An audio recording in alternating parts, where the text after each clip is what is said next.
Jamaah yang rahmatullah subhanahu wa ta'ala, maka dalam kehidupan ini adalah kita mesti berhati-hati.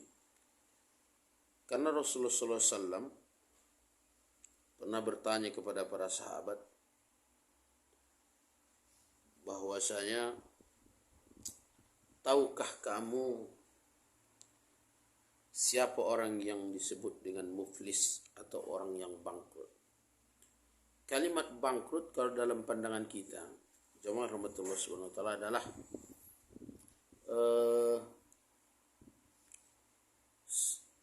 yang bangkrut normal menurut pandangan manusia biasa adalah orang yang tidak mempunyai harta benda. Maka para sahabat menjawab begitu, la dirhama, tidak ada dirham padanya. Artinya para sahabat sama pandangannya, orang yang bangkrut itu adalah orang yang memang betul-betul tidak mempunyai harta benda, keuntungan dan seterusnya. Bahkan dalam Al-Quran pun Allah Subhanahu wa ta'ala menawarkan, sebagaimana firman Allah Subhanahu wa ta'ala, ya ayyuhallazina amanu hal adullukum ala tijarah, maukah aku tunjukkan kepada kalian sebuah perniagaan. Perniagaan ini adalah konotasinya keuntungan tentunya. Tunjikum min ajabin alim, yang membuat kamu akan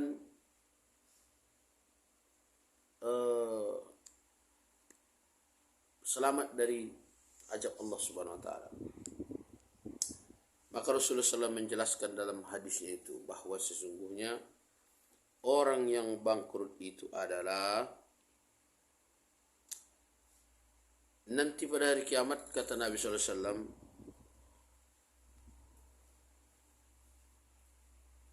orang yang bangkrut itu dari umatku nanti di hari kiamat, dia datang membawa kebaikannya, membawa pahala sholat, zakat dan seterusnya. Kemudian setelah itu dia juga membawa dosa, memfitnah, menggibah, ya dosa-dosa seperti memakan makanan yang haram dan sebagainya, memfitnah orang, memburuk-burukkan orang. Setelah ditimbang pahalanya, setelah dia mau mendapatkan pahala dari amal ibadahnya, orang-orang yang dijoliminya tadi menuntut kepada Allah Subhanahu wa ta'ala, maka diberikanlah kebaikan dia itu kepada orang yang pernah difitnahnya, orang yang pernah dibunuh tanpa alasan yang benar dan seterusnya.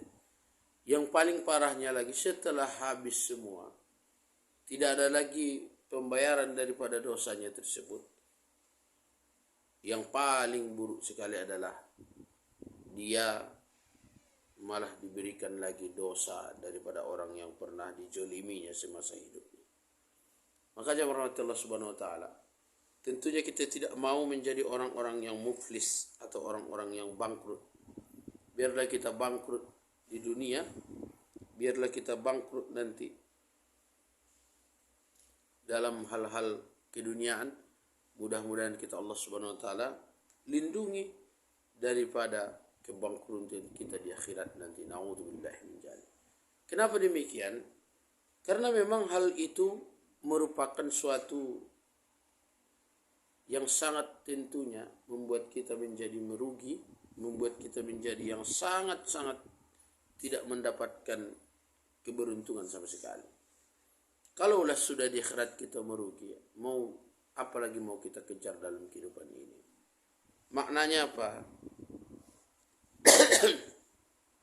Jamaah rahmatullah subhanahu wa ta'ala, tentunya dalam kehidupan ini kita hindarilah hal-hal yang seperti itu.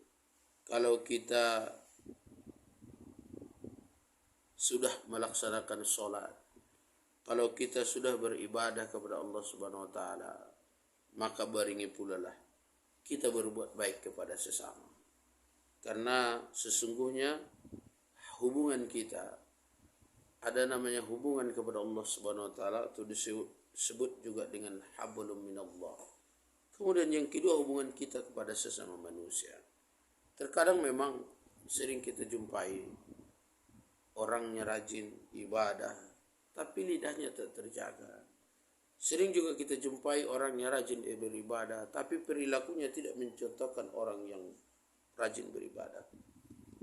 Maka apalagi zaman sekarang ini yang rahmatullah subhanahu wa ta'ala, fitnah di mana-mana.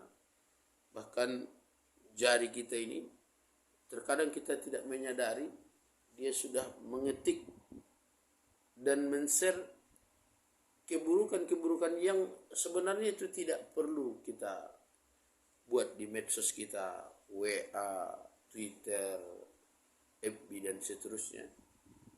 Maka ini berhati-hati kita.